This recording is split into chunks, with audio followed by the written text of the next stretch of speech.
related sa mga nasabi na rin ni Pastor Ariel ng February. So for this afternoon, the message that I am going to share is entitled The Makings of a Missionary. The Makings of a Missionary. So, I'd like to ask you to open your Bibles in the book of Acts. Acts chapter 9, verses 19 hanggang 30.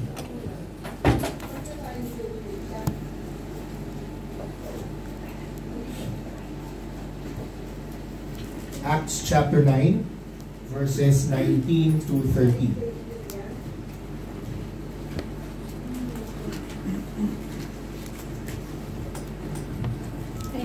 We're taking the story of the Apostle Paul nung siya po ay na-encounter niya si Jesus Christ. Ano? But this is already after siya po ay na-encounter kay Jesus Christ. Verse 19 to 30. Please let me read that for all of you. You may follow me with your eyes. Acts chapter 9, verses 19 to 30. And taking food, he was strengthened. For some days he was with the disciples at Damascus. And immediately he proclaimed Jesus in the synagogue, saying, He is the Son of God. And all who heard him were amazed and said, Is not this the man who made havoc in Jerusalem of those who called upon his name? And has he not come here for this purpose, to bring them bound before the chief priests? But Saul increased all the more in strength and confounded the Jews who lived in Damascus by proving that Jesus was the Christ. When many days had passed, the Jews plotted to kill him, but their plot became known to Saul. They were watching the gates day and night in order to kill him, but his disciples took him by night and let him down through an opening in the wall, lowering him in a basket. And when he had come to Jerusalem, he attempted to join the disciples. And they were all afraid of him, for they did not believe that he was a disciple. But Barnabas took him and brought him to the apostles and declared to them how on the road he had seen the Lord who spoke to him, and how at Damascus he had preached boldly in the name of Jesus. So he went in and out among them at Jerusalem, preaching boldly in the name of the Lord. And he spoke and disputed against the Hellenists, but they were seeking to kill him. And when the brothers learned this, they brought him down to Caesarea and sent him off to Tarsus. Let's pray first. Father in heaven, thank you for this afternoon. Salamat, Panginoon, sa patuloy po naming fellowship this holiday dito po sa Hong Kong. And thank you for each one who is here. Salamat dahil nagkakakilanlan po kami sa bawat isa at nasa-strengthen ang aming bond at ang aming fellowship. Lord, may we not lose sight of the fact that we are here in Hong Kong for a purpose, na kami pong mga inyong anak ay tinawag po ninyo for a specific purpose. At nawa, Panginoon, sa hapong ito ay matalinghagaan po kami at maunawaan po namin ang mga katotohanan mula po sa inyong salita. Ito po ang aming dalangin sa pangalan ni Jesus. Amen. So, the story is about Saul. After niyang encounter si Jesus Christ, he was blinded, but he was able to rest and he was able to recover. And we know the story. There were threats to him, no, na gusto siyang ipapatay, but his disciples was able to let him escape. Okay? And so here makikita natin si Saul pa lang, in retrospect, ito yung nangyari sa kanyang buhay. Okay? Again, the title of our message is The Makings of a Missionary. Every single one of us is an example to someone else. Okay? Hindi natin alam. Tayo, ang buhay natin, pwedeng naging halimbawa sa iba. No? Whether we are conscious of it or not, there is someone who is always watching us, and we are providing either a positive or a negative example sa mga taong nakakasalamuhan natin. And the Apostle Paul was very conscious of that, na kinailangan niyang paalalahanan si Timothy, yung kanyang talagang disciple, about this truth, no? We find that in 2 Timothy chapter 3 verses 10 to 11. Ang sabi ni Paul kay Timothy, "You, however, have followed my teaching, my conduct, my aim in life, my faith, my patience, my love, my steadfastness, my persecutions and sufferings that happened to me at Antioch, at Iconium, and at Lystra, which persecutions I endured, yet from them all the Lord rescued me." So, Timothy was a constant companion ni Apostol Pablo. No? Timothy had the privilege literally napakinggan si Apostol Pablo na magturo, mag-preach. Nakita niya kung paano namuhay si Apostle Paul, okay? As a follower of Jesus Christ. In the same way na parang yung mga disciples, they were able to see the life of Jesus Christ firsthand. Okay? However, okay, si Apostol Pablo din ay naka-experience ng maraming persecutions and sufferings. And Paul was hoping that what he saw, nakita ni Paul as faithfulness to the Lord, at yun din ang nais niyang makita ni Timothy, no? Kaya nga challenge ni Paul si Timothy, di ba? Let no one despise you for your youth, but set the believers an example in speech, in conduct, in love, in faith, in purity. Okay? So, having circled our minds with this thought that everybody can be an example to someone else, I also want us to see the life of Saul nung nakilala niya ang Panginoong Jesus as an example for us as believers, as followers of the Lord Jesus Christ. Because one thing that we're going to be able to see in all of the life of the Apostle Paul, the moment na siya ay tinawag ng Panginoon para maging missionary, ano ang isang bagay na makikita natin sa kanya? Makikita natin na si Apostol Pablo ay very zealous. Okay? Hindi jealous, zealous. No? He was very zealous. He was very passionate. Okay? He was very passionate sa kanyang pananampalataya sa Panginoon. But what we must also understand is, before niya nakilala si Jesus Christ, he was equally zealous. He was equally passionate. But it was a misdirected faith. It was a misdirected zealousness. Because ang kanyang zeal noon ay nasa law. Because we know si Apostol Pablo ay isang Pharisee. He knows the law.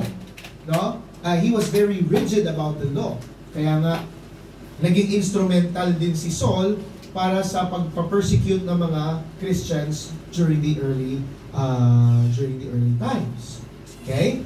But after niyang makilala si Jesus Christ, hindi nagka-problema yung zeal niya. Nilipat niya lang. Di ba? Nilipat niya yung zealousness niya, yung passion niya from the law to the Lord Jesus Christ. Okay? And right from the start, na nakilala niya ang Panginoon, he never wavered in living his Christian life as a missionary of Jesus Christ. Now, let me ask you this question, mga kapatid. Anong pinagkaiba ni Apostol Pablo sa atin? May makikita ba tayong pinagkaiba ni Apostol Pablo sa atin? Well, siguro, tinawag siyang apostle. Okay? He had a first-hand encounter with the Lord Jesus Christ. Okay? But, aside from that, is there any difference na meron si Apostol Pablo sa atin? Wala. Pare-pareho lang naman tayo. Diba? Pareho din ang Diyos niya sa Diyos natin. No? Pareho yung pananampalataya niya kay Jesus Christ sa pananampalataya niya sa atin. Pareho din yung purpose kung bakit tinawag ng Panginoon si Apostol Pablo, at walang pinagkaiba yon sa kung paano tayo tinawag ng Panginoon. At kung ano rin ang layunin natin sa ating buhay mananampalataya. Now the question is this. Bakit hindi natin ginagawa yung ginagawa ni Apostol Pablo? Diba? Bakit yung ginagawa ni Apostol Pablo, iniisip natin na para sa kanya lang yun kasi missionary siya? Now what I want to drive this afternoon as a very important point is that we are all missionaries. Hindi lang po si Tita Lorna ang missionary dito. For the longest time, we had this understanding that missionaries are a select few people na tinatawag natin, no, para gumawa ng gawain ng Panginoon. Pero hindi dito. Kahit kayo, wala po kayong pinagkaiba sa akin. Pastor lang po ang tawag sa amin. Meron lang kaming certain skill na iba with the rest of the followers of Jesus Christ. But we are no different than you. We have the same commission. We have the same purpose for existence. Tama po ba? And so this afternoon, I want us to understand what a missionary really is. What a missionary really is. I got this definition, okay, of a missionary. Ang sabi niya, a missionary is a Christian who dedicated his or her life in fulfilling the Great Commission which involves making disciples by sharing the gospel, baptizing, teaching the whole counsel of God. A Christian who fulfills the Great Commission. A Christian who dedicated his life to fulfill the Great Commission. And the Great Commission involves what? Making disciples. Okay? By what? By sharing the gospel, okay? By teaching, by baptizing, no? By teaching to observe, di ba? So with this definition, do you think that that definition is for us? Is this definition of missionary para lang sa ibang tao? Para sa iilan lang? Hindi po, di ba? That applies to everybody because a Christian must dedicate his or her life in fulfilling the Great Commission. Tama po ba? Wala po tayong ibang layunin. Okay? Kung bakit tayo tinawag ng Panginoon, tayo ay kanyang naging anak, kung hindi para i-fulfill ang Great Commission. Discipleship is not just one program of the church. It is the program of the church. And the church has no reason to exist if it's not geared towards fulfilling the Great Commission. And the church is composed of who? Is it composed of buildings? No. Dahil kung building ang pinag-uusapan natin, unbiblical tayo, heretical tayo. Diba? We are apostate. Pwedeng ganun pa. Dahil di tayo nag-meet sa building. But the church is not defined by the building. It is us, the people. Okay? And so, with this definition, it is not hard to see why this title is applicable to all believers. Dahil lahat tayo ay recipients ng Great Commission. And because we are all recipients of the Great Commission, we are missionaries. At kung titignan natin ng mabuti ang buhay ni Apostol Pablo, no, we're going to find what it took for the Apostle Paul to be a missionary, like he was. And I hope and pray that those things would also be true to all of us, so that we will have what it takes to be a missionary. And especially, I'm really thankful that I am speaking to people who are in the mission field at nasa trabaho at ginagamit pa yung trabaho as an opportunity to preach the gospel. Because kami po sa Steer Asia, ang aming pong emphasis is to resonate God's glory in Asia and beyond in the area of tent making. A tent maker is someone who is called by God to be a missionary, pero not through the normal process ng may deputation ka, may nagpadala sa iyo ng church, but you're using your job as a platform. You're using your business as a platform. You're using your profession, your employment as a platform for you to bring the gospel to the lost. And this message this afternoon would really give me to that. So what are the things that the Apostle Paul had that made him the missionary that he was? And that something that we also must have. There are three things that I'd like us to see this afternoon. Una sa lahat po, I want us to see the Apostle Paul's immediate exposure to missions. Okay? His immediate exposure to missions. Now, kung titignan po natin sa Acts chapter 9, in the previous chapters, in the previous verses of chapter 9, Jesus met with Saul. Okay? At ang sinabi lang ni Jesus kay Saul, Saul, why are you persecuting me? Nabulag si Saul. Okay? And then from there, God sent a man by the name of Ananias. No? At meron siyang specific message para kay Saul. Ang sabi ng Panginoon, through Ananias, no? Nasasabihin niya kay Saul that you are a chosen instrument to carry my name before the Gentiles. If the Apostle Peter was the apostle or the missionary to the Jews, si Apostol Pablo naman po ang missionary to the Gentiles. Sino ang mga Gentiles? Lahat ng hindi Hudiyo ay mga Hentil. Kasama tayo doon. No? Kasama po tayo doon. And then, ang sabi ng Panginoon pa, for I will show him how much he must suffer for the sake of my name. So I am quite certain na naunawaan ito ni Apostol Pablo kung ano ang nais ng Panginoon na gawin niya sa kanyang buhay after niyang makilala ang Panginoon. Because in the following verses, si Apostol Pablo ay kumain, after niyang manghina, siya ay lumakas sa ilang mga araw, kasama niya yung kanyang mga disciples at Damascus. And then, verse 20, immediately, he proclaimed Jesus in the synagogue saying, He is the Son of God. Na nagulat yung mga tao sa paligid nila. Hindi ba ito yung taong nanggugulo sa Jerusalem? No? Sa mga nagpapangaral at naghahayag ng salita ng Diyos? Hindi ba siya pumunta dito para ipakulong din tayo?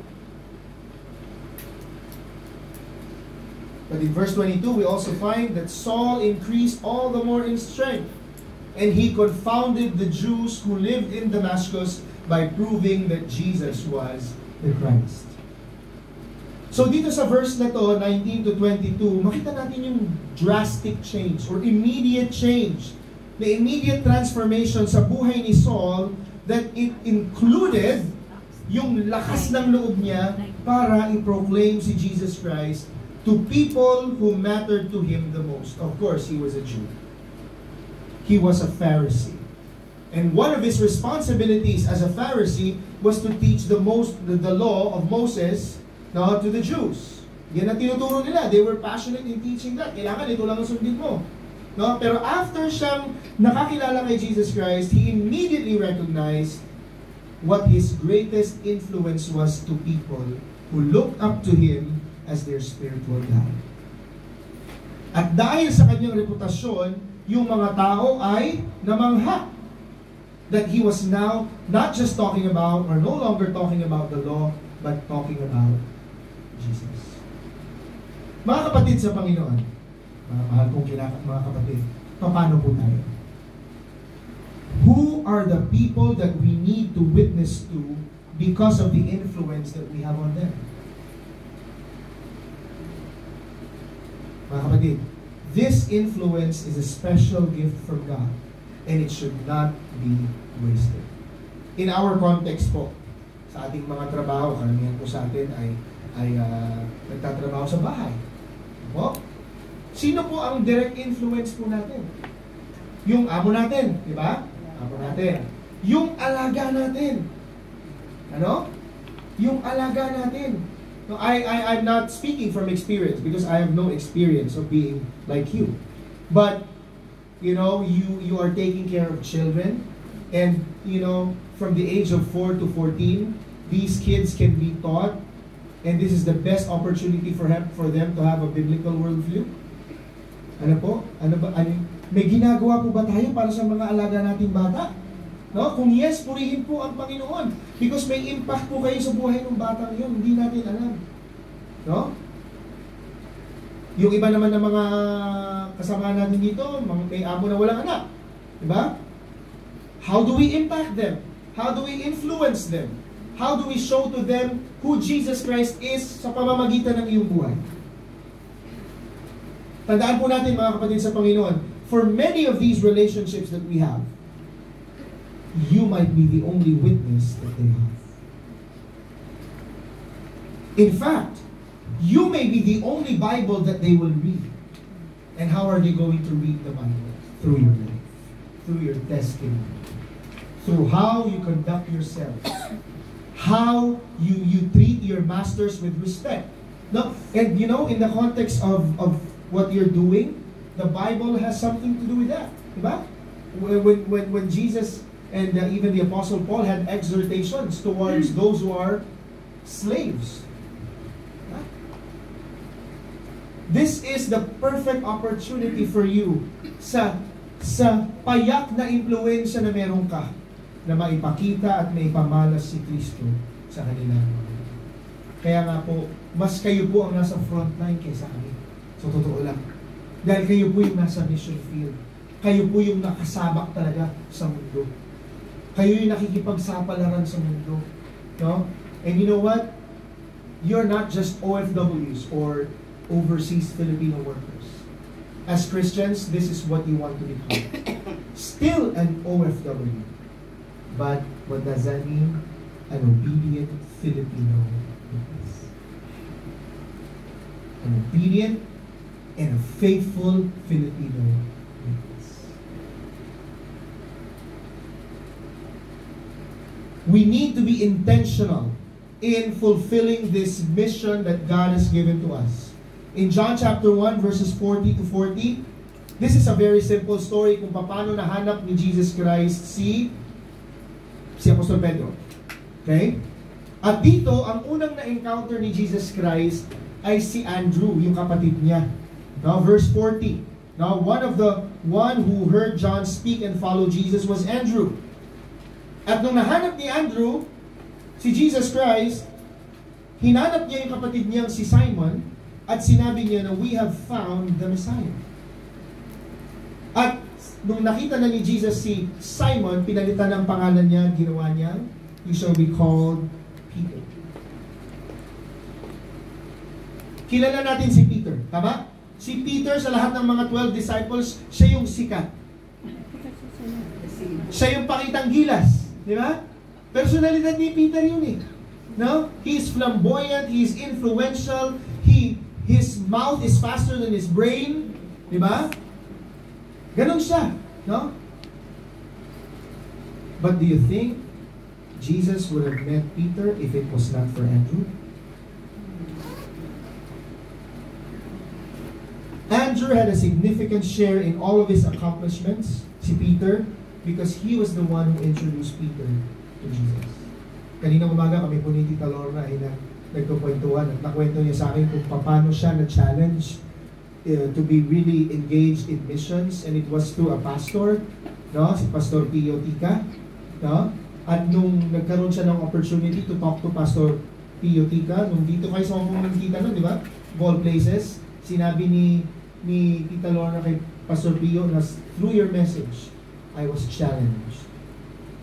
I was challenged and I gave my life to Jesus as a missionary.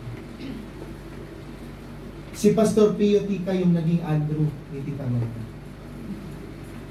At you know what? Baka tayo yung maging Andrew sa future na Peter. Pwedeng mangyari yun, mga kapatid. Na kayo yung gagamitin ng Panginoon para yung susunod na magiging great missionary or evangelist or pastor, kayo yung gagamitin ng Panginoon. And that would be a great honor and privilege, ultimately, for God's word. God can use you to find the next Peter, the next Billy Graham, the next great pastor. But hindi po yan mangyayari kung hindi po natin binabahagi si Jesus. Kung hindi po natin binabahagi si Jesus. Si Apostol Pablo, hindi na naghintay na mag-aral pa sa seminary. No? Hindi na siya naghintay na maging mature pa muna siya. No? At maging well-versed sa biblical doctrines bago siya naging missionary. Di ba? Nakalagay doon sa verse 20, and immediately, that's why he was immediately exposed to missions. Immediately, he shared the gospel. The moment na bumalik yung kanyang paningin, okay? He went to a synagogue and he preached about Jesus Christ. Importante may training tayo. Tama po ba? Importante may training po tayo. That's why I believe here in Hong Kong, the church should be used as a training ground. The church will be used as a military camp, a boot camp for God's soldiers to be trained, to be equipped, dahil kayo yung naka-deploy. No? Hindi ito yung lugar na ano tayo, na magfo-4-piece tayo. No? Pwede mo pang gawin yung 5 eh. Kungko, pamati, pauli, pasaway, pangaway. Diba? Hindi ganon. Hindi tayo uupo sa simbahan para maging ganon. No? Pero dito tayo sa simbahan, it's a training ground, it's an infirmary because we're wounded. Ba? It's a hospital for healing for us. But it's not a place for us to this is not a lounge. Now, this is not a country club, na magiging tambayan lang natin. The church is a place where God's people will be trained and equipped as they are deployed in the mission field. Okay? So, hindi po pwedeng wala rin tayong training. But you know what? The mere story of how you came to know Jesus Christ is enough story to tell. Is an enough powerful story to tell. Dahil sa buhay mo, binago ka ng Panginoon. Pwede natin ibahagi kung paano tayo binago ng Panginoon. Okay?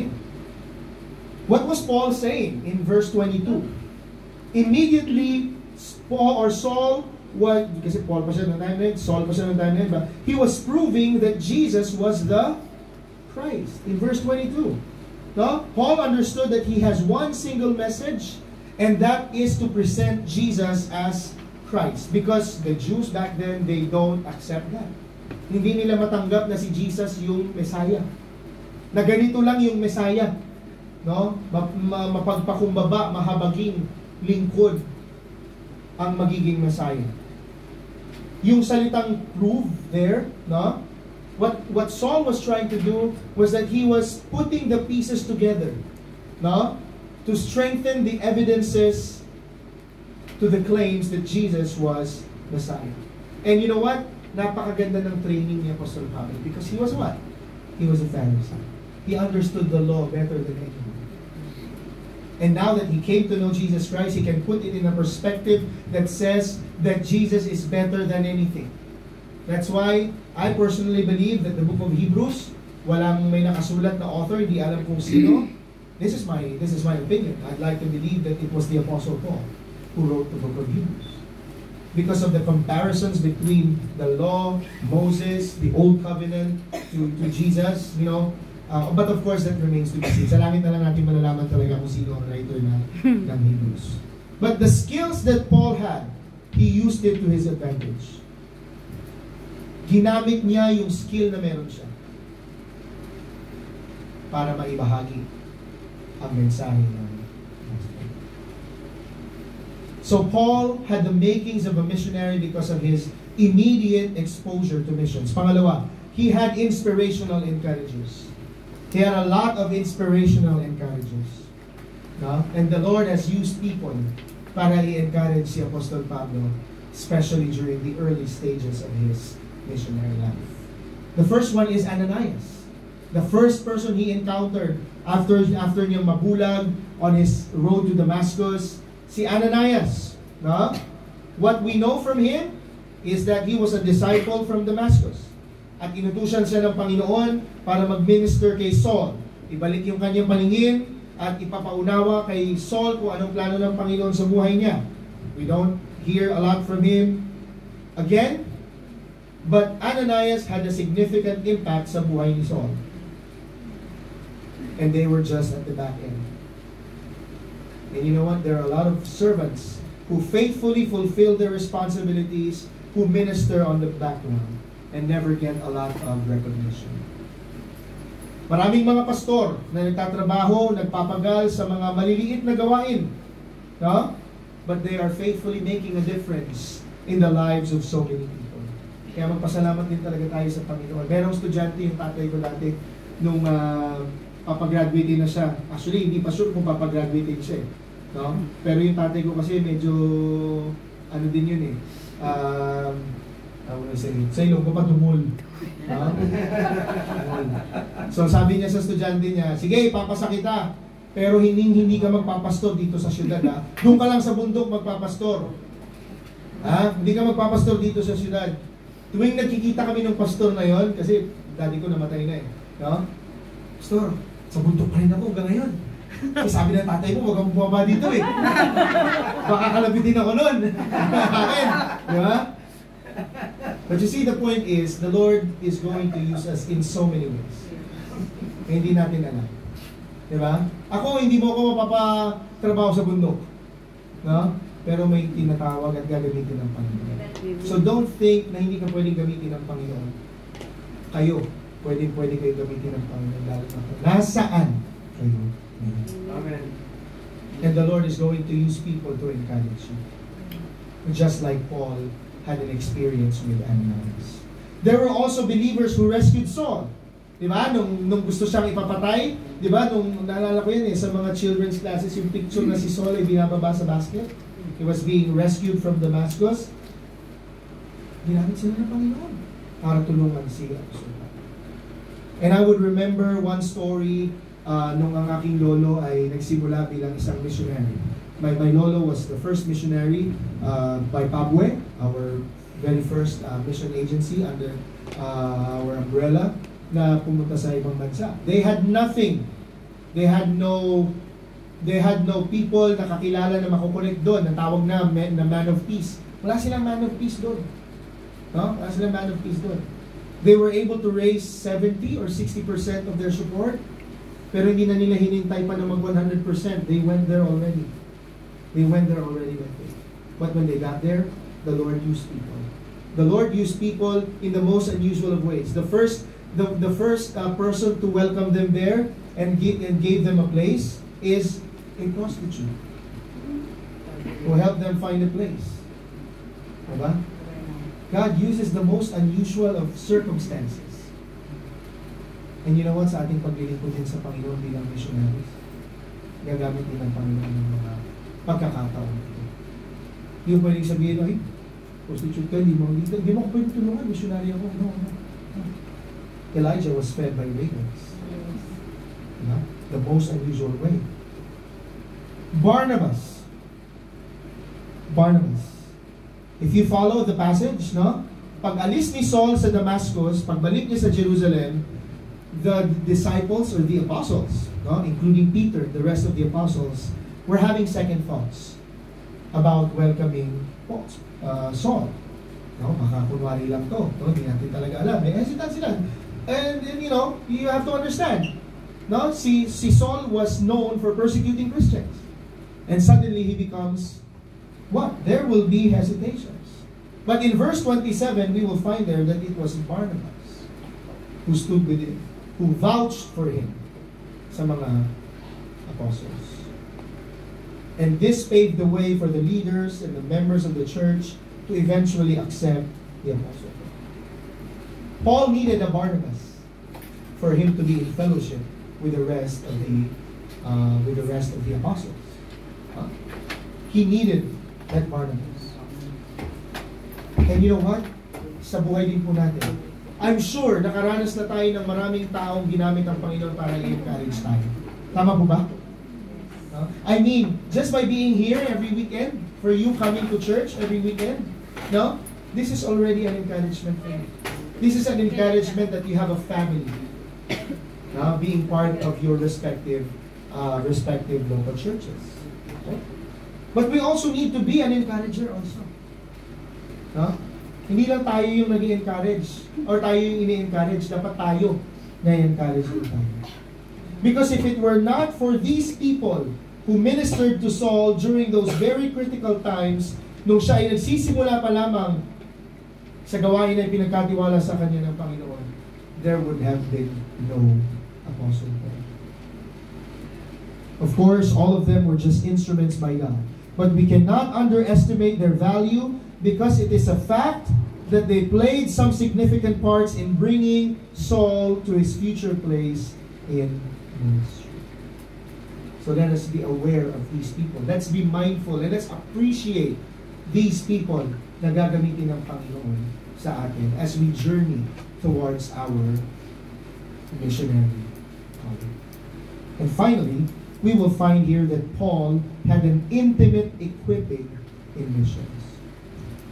Si Apostol Pablo ay hindi naman nag-aral ng Bible school. Si Apostol Pablo ay wala pang Bible school doon, siyempre, di ba? It's not recorded in the Bible na siya ay na-mentor ng isang missionary. Okay? The Apostle Peter had the Lord Jesus Christ himself for 3 years more. No? First-hand experience sa buhay ni Jesus Christ. He was a very credible witness for the Lord Jesus Christ. The Apostle Paul, not so much. Because his only encounter with Christ was during that road to Damascus. But I'd like to bring you to Galatians chapter 1. Galatians chapter 1 verses 14 to 18. How did the Apostle Paul become deeply equipped okay, in his ministry as a missionary. Galatians chapter 1 verses 14 to 18. Ito po ang sinasabi dito. Galatians chapter 1 verses 14 to 18. This is Paul writing to the Galatian church. And I was advancing in Judaism beyond many of my own age among my people. So extremely zealous was I for the traditions of my fathers. But when he who had set me apart before I was born, and who called me by his grace, was pleased to reveal his Son to me, in order that I might preach him among the Gentiles, I did not immediately consult with anyone. Nor did I go up to Jerusalem to those who were apostles before me, but I went away into Arabia and returned again to Damascus. Then after 3 years I went up to Jerusalem to visit Cephas and remained with him 15 days. Kung babalikan natin yung passage in the book of Acts, it seems to suggest na after si Saul ay nabulag, no, na na-regain niya yung kanyang eyesight, no, at after siyang ma-threaten na ipapatay, no, he fled right away to Jerusalem. Okay? But here in Galatians, we find somehow parang backstory. No, there was a backstory dito, no? Because Paul mentioned that there was a period in his life after he met Jesus Christ that he spent at least 3 solid years in Arabia. From the time na nakilala niya si Jesus Christ sa Damascus, he went to Arabia, he spent 3 years in Arabia, went back to Damascus, and back in Damascus, he was threatened, and then he had to flee to Jerusalem. Bible scholars believe that this timeline sa buhay po ni Apostol Pablo, and the majority of them, was this time of obscurity, that he was isolated, okay? And during this time, this is where he came to grow deeper in his relationship with Christ. Because nagtataka yung mga tao in verse 21 to 22, sino ba to? No? Why was he able to confound the Jews? It was during those 3 years that the Lord allowed him to go deeper in his understanding of Jesus Christ. It was during these 3 years that no one taught him, but his personal encounter with Jesus Christ was what he needed to know in order for him to effectively teach the gospel of the Lord Jesus Christ. According to Charles Swindoll, is one well-known book author. He wrote a book about the life of Paul. At sabi niya, sa libro niya, ganito, I'm convinced that it was there, in that barren place of obscurity, that Paul developed his theology. He met God intimately and deeply. It became a 3-year crash course in sound doctrine from which would flow a lifetime of preaching, teaching, and writing. Paul was able to grow in his relationship with Christ. He became deeply intimate with Christ, and that's what made him powerful in proclaiming Jesus Christ. Why am I saying this? And why are we expounding on this? Because there are believers, no, who are willing to invest sufficient time in intimately knowing the Lord. Okay? But there are a lot also who are reluctant to do that. And for this reason, takot silang mag-share ng kanilang pananampalataya because they don't feel equipped. Isa sa mga mentors namin, kami nila Pastor Gian, no, kilala nito, no? Ang sinasabi niya sa akin palagi, you can't have an outflow kung wala kang inflow. Ha? Right? You cannot have an impact without being intimate. Intimacy before impact. Being before doing. God's more interested in who you become rather than what you can do. Kaya kaninang umaga, yun muna inayos natin.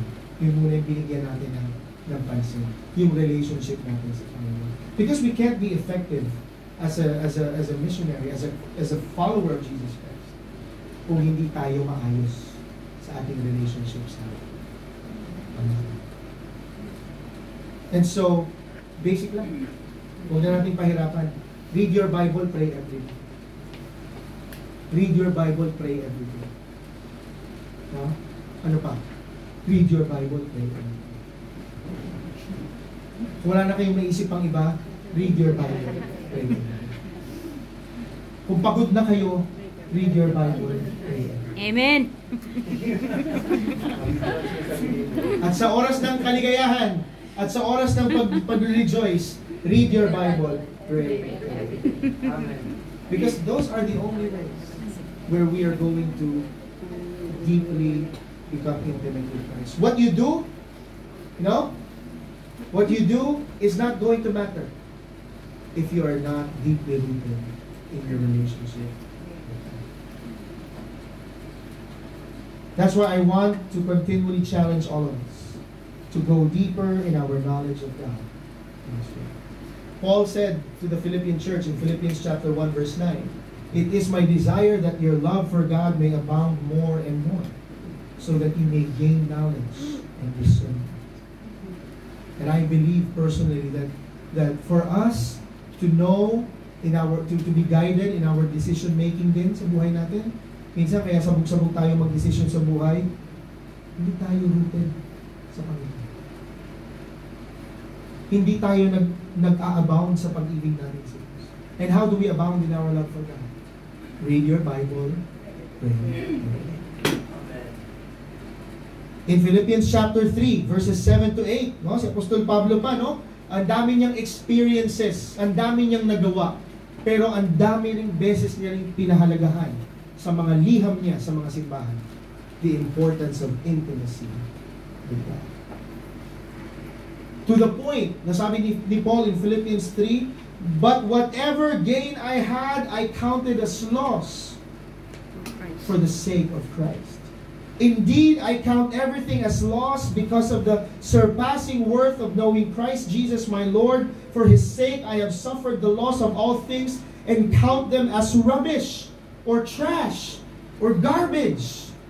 Lahat ng ginawa niya, he considers it rubbish in order that he may gain the Lord Jesus Christ. That's why he had every confidence to say in Philippians 1, "For to me to live is Christ, and to die is gain."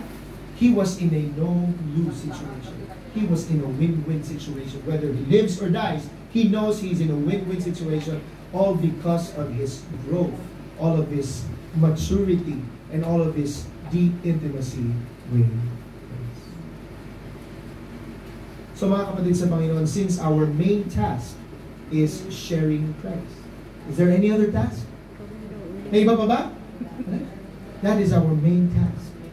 And since that is our main task, we can't share Him effectively if we don't know Him intimately. We can't share Jesus Christ effectively if we don't know Him intimately. And if we know Him intimately, it will give us greater advantage in helping others appreciate His glory as well. Kung makikita po natin ang buhay ni Apostol Pablo, kailangan din natin nung mga meron siya. His immediate exposure, his inspirational encouragements, and his intimate equipping in missions.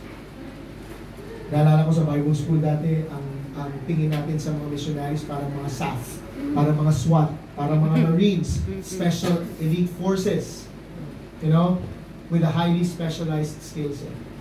Pero sa totoo lang, wala naman. Yung skill set nila, pareho lang sa atin. I'm not undermining, because of course we have missionaries here and all that, But I remember a song when I was a kid that I would always sing, and we would always sing this: "Be a missionary every day." You know that song? Be a missionary every day. Tell the world that Jesus is the way. Be it in a town or country or a busy avenue, Africa or Asia, the task is up to you. So, be a missionary every day. Tell the world that Jesus is the way. The Lord is soon returning. There is no time to lose. So be a missionary every day. Be God's own emissary. Be a missionary. Mga kapatid sa Panginoon, I hope that the churches that are represented here this afternoon, Crystal, Local Harvest, will be a church that is missional. And a church is not missional just because they have a missionary or just because they have produced missionaries. A church that is missional is a church composed of believers who understand that they are missionaries too. And that every one of you would commit your lives to fulfill the Great Commission. You're not going to entrust the task of being a missionary to others. So dalangin po ng aking puso is that sa pamamagitan po ng mensaheng ito, we would embrace the reality that all of us, followers of Jesus Christ, have all the makings to become a missionary, an emissary of God to bring salvation to the lost. Let's close our eyes and bow our heads.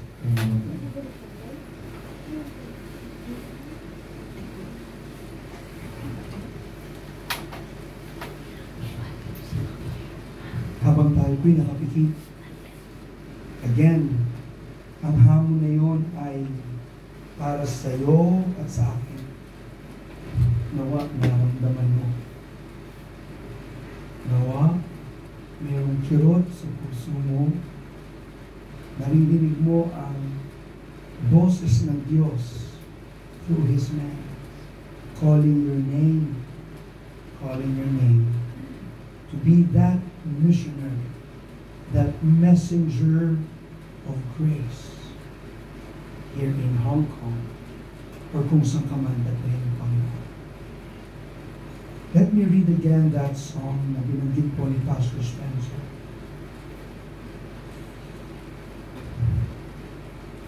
Habang binabasa ko to, pakiramdaman mo yung tibok ng puso mo. Is it singing the same song or something else? Be a missionary every day. Tell the world that Jesus is the way. Be it in a town or country or a busy avenue or kasama ng mga amo ninyo. It can be in Africa or Asia, but the task is up to you. Be a missionary every day. Tell the world that Jesus is the way. The Lord is soon returning. There is no time to lose. Be a missionary, God's own emissary, representative. Be a missionary today. Be a missionary today. And I pray all of us will say, reach out. Reach out. Habang binabasa ko to, meron bang pumasok sa isip mo na tao, pangalan? Pumasok ba sa isipan mo yung mukha ng iyong inaalagaan? It could be yung matanda, o yung mga magulang, o yung mga batang inaalagaan ninyo.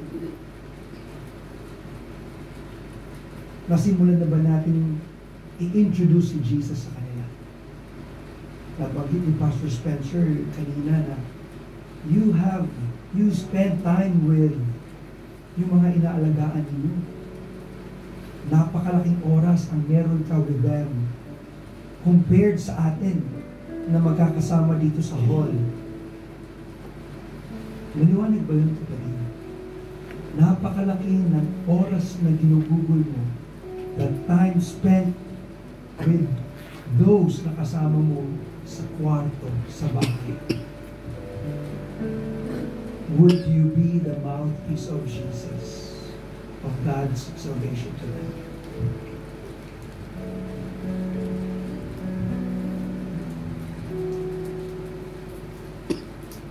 Now this time, I don't want you to answer that question But I want to instill in your heart that yes, you are the person na nilagay ng Panginoon sa family na yan, so that that family will not go to hell.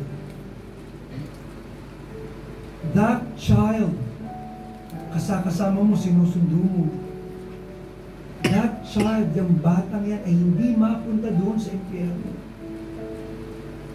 Yung kasama mo na nagtatawanan kayo, minsan pinapagalitan ka, pero naging mabuti sa'yo. That person will not go to hell. Or marahil meron kang mga memories, o meron kang karanasan ngayon na napagagalitan, napapahiya, na-abuse. Yung natural natin na response ay magalit, mainis. But if you are a Christian, as defined kanina, you are a missionary that will mind the soul of those people na kasama mo behind closed doors. They have souls na kung saan minamahal, iniibig ng Diyos. Na kung saan His death was also for them. Please share Jesus to them. Please mind their souls. Thank you, dear Lord, for your word. Thank you for such a challenge. We have so many reasons not to do it. Dami po namin mga excuses. Lord, like Apostle Paul, would you meet these people? Would you show and speak to them? Huwag na lamang po ninyong hayaan na mabulag sila because they are working. But please, Lord, huwag na po namin hayaan pa na may mangyari sa aming mahirap before we respond. But rather, matuto na po kami sa mga nauna na kung saan ang simpleng kaparaanan ay pwede pong maging tulay na ang mga kaluluwa nila ay ma-snatch out po namin, mahila po namin mula sa paglapit sa impyerno patungo po sa kasiguraduhan ng kaligtasan. If we're having difficulty in doing it, remind us with that simple song to pray and read the Bible every day. And let the Holy Spirit move in our lives, move our lips for us to share Jesus to them.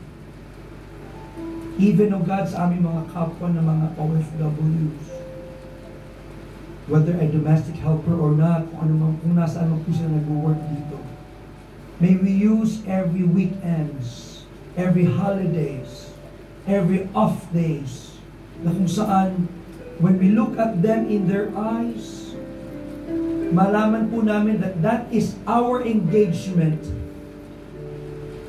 for us to share Jesus. That is a divine appointment kung bakit nag-meet ang aming mga mata. Hindi man kami magkakakilala, but we know that they are our fellow na mga Pilipino. May that eye contact be an appointment for us to share Jesus to them. Lord, make these brethren, these women, enjoy most of their time dito po sa Hong Kong sa pagpapagamit sa inyo, Panginoon. Those disappointments, those heartaches, those problems, for sure, lahat po ito ay ma-overshadow ng aming kasiyahan at kagalakan if a soul will get to know the Lord Jesus Christ. Just how the angels in heaven would be rejoicing. And so as we close our fellowship this afternoon, enable these ladies, oh God, empower them, inspire them, and make them have an intimate moment with you, which will be their priority. Minsan pa, Panginoon, nagpapasalamat kami for this time together, that we can pray for each other, we can learn and we can be encouraged. We can be challenged by your word. Thank you again for your servants at Lorna, Pastor Albert, the rest of the leaders, Panginoon Diyos, na meron kami sa aming pong mga churches. Thank you for Brother Jason. Thank you for Pastor Jesse. And even, oh God, your instrument for us to be encouraged, Pastor Spencer. We would like to bless your name, O Lord, in Jesus' name. Everybody say, Amen. Amen. Amen. Amen.